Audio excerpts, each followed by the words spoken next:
हाय बच्चों, कैसे हैं आप लोग। आई थिंक आप सभी लोग ठीक होंगे और अब चीजें समझ में भी आ रही होंगी, है ना।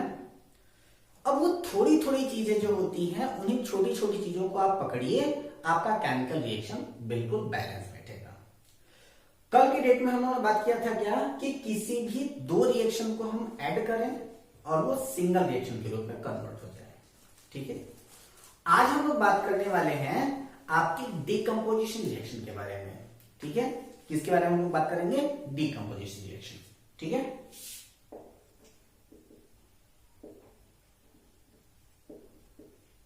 Decomposition reaction.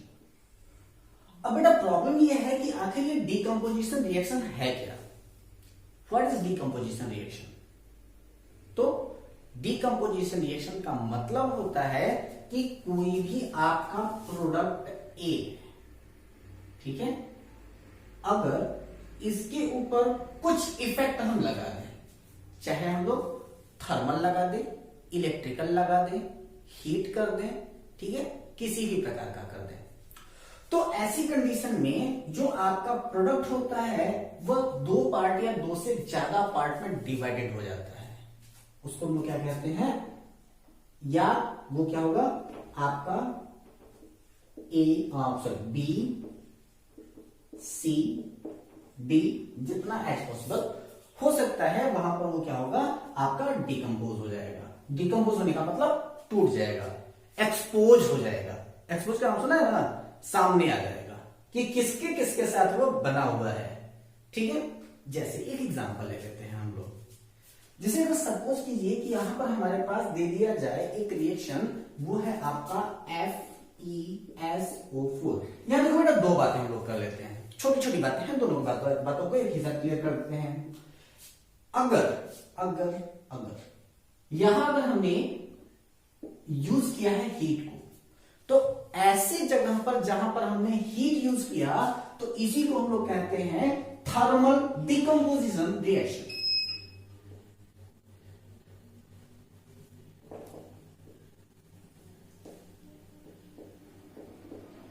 क्या कहते हैं इसको? Thermal decomposition reaction. यानी कि जहां पर भी आपका हीट यूज होगा, तो हीट यूज होने का मतलब है कि वो आपका थर्मल डिकम्पोजिशन रिएक्शन होता है। और अब यहां पर जो आपका हीट का रिएक्शन होता है वो दो टाइप का हो जाता है। एक को हम लोग कहते हैं इंडोथर्मिक और एक को हम लोग कहते हैं एक्सोथर्मिक। तो एक को हम लोग क्या कहते हैं? इंडोथर्मिक कहते हैं और दूसरे को हम लोग क्या कहते हैं? एक्सोथर्मिक कहते हैं। अब यहां पर जो आपका प्रोडक्ट है वह आपका प्रोडक्ट क्या बना? वह बना है Fe2O3। क्या बना है आपका? Fe2O3। इसके साथ में और क्या बना है? तो इसके साथ में बना है आपका HSO2 और एक तीसरा भी आपका प्रोडक्ट बनेगा और वह आपका तीसरा प्रोडक्ट क्या हो जाएगा? जल्दी से बता दीजिए। यहां पर आपका एक सल्फर आपका ऑलरेडी बन चुका है, यानी कि SO2 का फॉर्मेशन हो चुका है। और क्या बन सकता है? तो वह आपका बन सकता है आपका SO3। ठीक, ये क्या हो गया यार? यहां पर हमने सिर्फ लिया है FeSO4, यहां पर Fe2O3, SO2, SO3, कितनी बड़ी चीजें मैंने बना दिया है। इतनी चीजें हमारे पास है, रॉ मटेरियल है हमारे पास। That is known as balancing of the reaction. कुछ बैलेंसिंग के बारे में हम लोगों ने कल बात किया था, आज कुछ बैलेंसिंग के बारे में हम लोग बात कर लेते हैं। तो देखिए यहां क्या है, total number of molecule of iron कितने? 2, ऑक्सीजन 3। ठीक है, तो इनका रेशियो देख लीजिएगा, ये 2, 3 का रेशियो है Fe2O3 में आयरन और ऑक्सीजन का। ठीक है, SO2 में 1:2 का रेशियो है आपका सल्फर और ऑक्सीजन का। और यहां पर क्या है आपका SO3 में 1:3 का रेशियो है। ठीक, घूम के आ जाओ, यहां पर क्या है कि 1:4 का है। अब इनको अगर हम मिला दें तो देखो, अब यहां पर सबसे पहले देख लेते हैं कि आयरन कितना। यहां पर आयरन 1, यहां आयरन 2, यहां आयरन 1। ध्यान देना इस बात का। एक सल्फर यहां, एक सल्फर यहां, यानी कि टोटल सल्फर कितने हैं 2। यहां पर टोटल सल्फर कितने हैं 1। ठीक है, और देखो 3 3 6 2 8, टोटल ऑक्सीजन कितने 8, टोटल ऑक्सीजन कितने 4। यानी कि कुल मिला जुला करके अगर हम यहां 2 शिफ्ट कर दें तो 2 का मतलब यहां पर आपका 2 आयरन हो जाएगा, 2 सल्फर हो जाएगा, 8 ऑक्सीजन हो जाएगा। तो अगर जैसे ही हमने यहां पर 2 FeSO4 कर दिया हीट के साथ में, तो ये रिएक्शन आपका बैलेंस हो जाएगा। That is known as balancing of the reaction and this reaction is known as thermal decomposition reaction. Thermal decomposition reaction यानी कि कोई भी एक है जो अपने कई सारे पार्ट में टूट गया। चलो अगली बात करते हैं एक नए रिएक्शन की। जैसे मैं सपोज करो कि थर्मल डिकम्पोजिशन रिएक्शन के लिए ही अगर हम लोग यहां पर CaCO3 को यूज करें, CaCO3, इसके भी साथ हम लोग क्या करते हैं, आपका हीट का ही यूज करना है। किसको यूज करना है हम लोगों को, हीट ही यूज करना है। और जब इसमें हम लोग हीट को यूज कर रहे होते हैं तो यहां पर ये किसमें कन्वर्ट हो जाता है, आपका एक पार्ट में निकल जाएगा आपका CaO और दूसरे पार्ट में निकल जाएगा आपका CO2। रिएक्शन बैलेंस है, इसको डिस्टर्ब करने की जरूरत नहीं है। ठीक है, तीसरा रिएक्शन अगर हम कहें, आप लोग तो कहते हैं सर 2-3 रिएक्शन बता दीजिएगा, तो एक रिएक्शन मैं और आपको बता देता हूं। इसका हम लोग ले लेते हैं क्या, आपका PbNO3 का ट्वाइस। इसको भी अगर हम लोग हीट के साथ रिएक्शन करते हैं तो प्रोडक्ट क्या बनता है, जल्दी से आप लोग बना करके रखिए, क्योंकि मेरी क्लास हो तो आप लोग जरूर कॉपी पेन लेकर के बैठा करें, ताकि आप रिएक्शन जल्दी जल्दी सॉल्व करके हमको बताते रहा करें।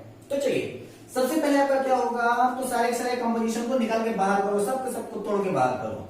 तो सबसे पहले क्या है आपका Pb 1 ठो है, नाइट्रोजन 2 ठो है और ऑक्सीजन आपका 6 है।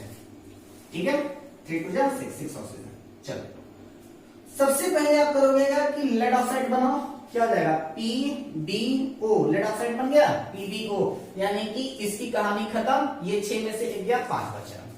और क्या बना दो, यहां पर अगर आप सपोज करो, सपोज क्या बना सकते हो, तो यहां पर हम लोग क्या देख रहे थे कि यहां पर आपका 2 नाइट्रोजन पार्टिकल देख रहे थे ना, तो इस 2 नाइट्रोजन के पार्टिकल के साथ में अगर हम लोग 4Na2 को अगर सब्स्टिट्यूट करा दें, यानी कि यहां पर जो नाइट्रोजन का पार्टिकल है अगर वह आपका 4 हो जाए, तो ये आपका क्या हो जाएगा 4NO2।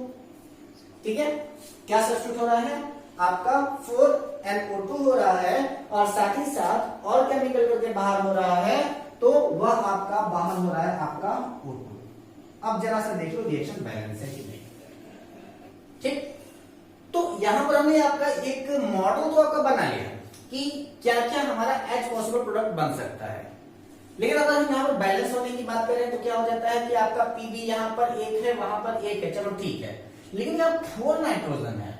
ठीक है, अब यहां पर 4 नाइट्रोजन होने का मतलब है कि यहां पर जैसे ही आप 2 लगा दो Pb, तो ये आपका रिएक्शन जैसे ही यहां पर 2 लगा दोगे रिएक्शन आपका बैलेंस हो जाएगा। देख लो 2Pb, ठीक है।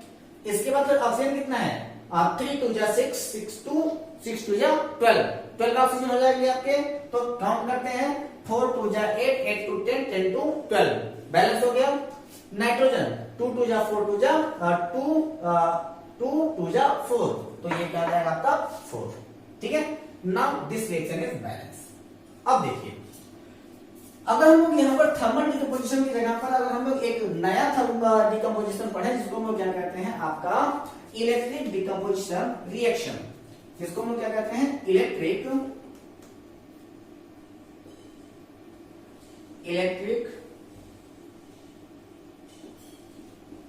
Decomposition reaction. और जैसे ही आप यहाँ पर इलेक्ट्रिक डिकम्पोजिशन रिएक्शन दिखाते हो, जैसे मान लो कि अगर हमें H2O है और इसके ऊपर आपकी H2O के ऊपर अगर इलेक्ट्रिसिटी पास किया, यानी कि इलेक्ट्रिक के साथ रिएक्शन कराया, तो ऐसी कंडीशन में क्या होगा कि ये जो आपका दोनों पार्टिकल है वो अपने अपने चार्ज में टूट जाएगा, यानी कि ये आपका H2 प्लस O2 के रूप में कन्वर्ट हो जाएगा। देख लो कि क्या क्या बनना पॉसिबल है। इसमें H2O के साथ आप रिएक्शन करा रहे हो और यहाँ पर किस तरीके से आप रिएक्शन कराओगे तो यह रिएक्शन बैलेंस होगा। तो रिएक्शन को सबसे पहले आप करेंगे क्या, बैलेंस कराइए। तो यहाँ पर क्या है, H2 है, यहाँ पर O2 है। H2 तो ठीक है, लेकिन ऑक्सीजन यहाँ पर एक कम है, यानी कि ऐसी कंडीशन में यहाँ पर 2 कर दीजिए, यहाँ पर आपका ऐसे बन जाएगा।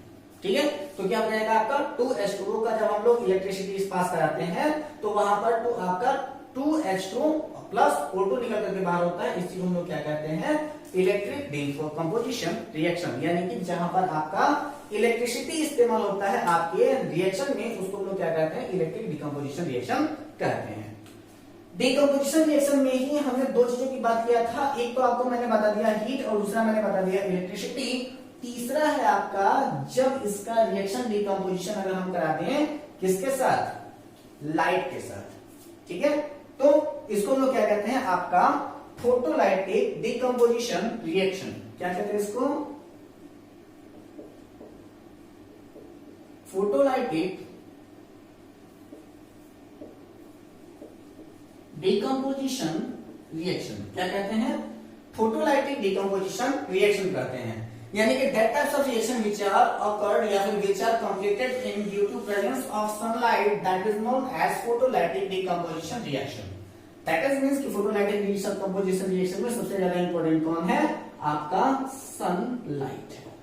क्या रिएक्शन इंपॉर्टेंट है, तो वह आपका सनलाइट है। एक रिएक्शन करा करके देख लेते हैं। जैसे सपोज करो कि यहां पर आपका है क्या, AgCl यानी कि सिल्वर क्लोराइड, और इस सिल्वर क्लोराइड का रिएक्शन अगर हम लोग सनलाइट के साथ करा दें, यानी कि फोटोसिंथेसिस फोटोलाइटिक रिएक्शन अगर करा दें, तो ऐसी कंडीशन में ये क्या बन सकता है, तो ऐसी कंडीशन में ये क्या बनेगा, वह आपका 2Ag प्लस Cl2 में कन्वर्ट होगा। क्या ये रिएक्शन बैलेंस है, बिल्कुल नहीं। कैसे होगा, यहां पर आप जैसे 2AgCl कर देंगे तो यह आपका 2Ag प्लस Cl2 के रूप में कन्वर्ट हो जाएगा। ठीक है, तो अब यहां पर होता क्या है कि कभी कभी इसका कलर भी पूछ देता है, तो ये आपका जो सिल्वर क्लोराइड होता है उसका कलर होता है व्हाइट। व्हाइट कलर से इसका कलर कैसा हो जाएगा, ग्रे कलर हो जाएगा। ठीक है, it is converted into white to grey colour. चलिए नेक्स्ट रिएक्शन हम लोग देखते हैं, और वो होता है आपका इसी फोटोलाइटिक रिएक्शंस के ऊपर, और वो बड़ा ही फेमस रिएक्शन है। और वो फेमस रिएक्शन आपका क्या है कि 6CO2 plus 12H2O is given that due to presence of sunlight, और उसके साथ में आपका क्लोरोफिल अटैच कराएंगे, तो इसके क्लोरोफिल का अटैच कराने पर क्या बनेगा आपका C6H12O6 plus 6H2O plus 6O2 molecule निकल करके बाहर हो जाएगा। इसको हम लोग कहते हैं glucose, and this reaction is also known as photosynthesis reaction. Photosynthesis reaction, ठीक है, इसको हम लोग क्या कहते हैं, फोटोसिंथेसिस रिएक्शन के नाम से जानते हैं। ये आपका फोटोलाइटिक डिकम्पोजिशन रिएक्शन नहीं है। ये जो आपका जो रिएक्शन अभी मैंने लिखा है ये डिकम्पोजिशन नहीं है, यानी कि ये क्या है, आपका फोटोलाइटिक एडिशन रिएक्शन है। ठीक है, एडिशन रिएक्शन। ठीक, तो जब आपका फोटोलाइटिक एडिशन रिएक्शन होता है, या फिर इसी को हम लोग एक रिएक्शन और कह सकते हैं, इसी को हम लोग कहते हैं फोटोसिंथेटिक रिएक्शन।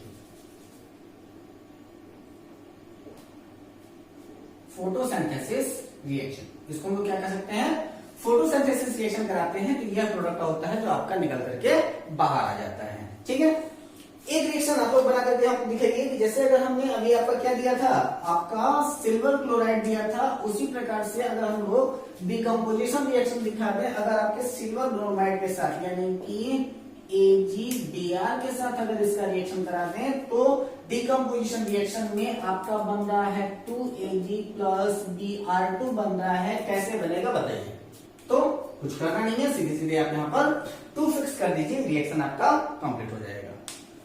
अब यहाँ पर जो आपके रिएक्शन होते हैं, जो आपके रिएक्शन होते हैं वह आपके दो टाइप के हो जाते हैं। कौन कौन सा, एक तो होता है आपका एंडोथर्मिक रिएक्शन और दूसरा हो जाता है आपका एक्सोथर्मिक रिएक्शन।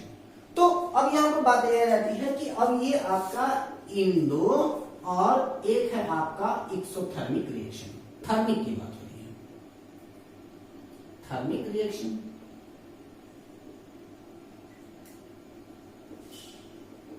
ठीक, तो एक जो है वो आपका इंडोथर्मिक रिएक्शन है, यानी कि जो एनर्जी होगी वह एब्जॉर्ब की जाएगी, और जो एक्सोथर्मिक रिएक्शन होता है उसमें एनर्जी रिलीज की जाती है। तो क्या हो जाता है, एनर्जी इंडो है ना, तो एनर्जी एब्जॉर्ब,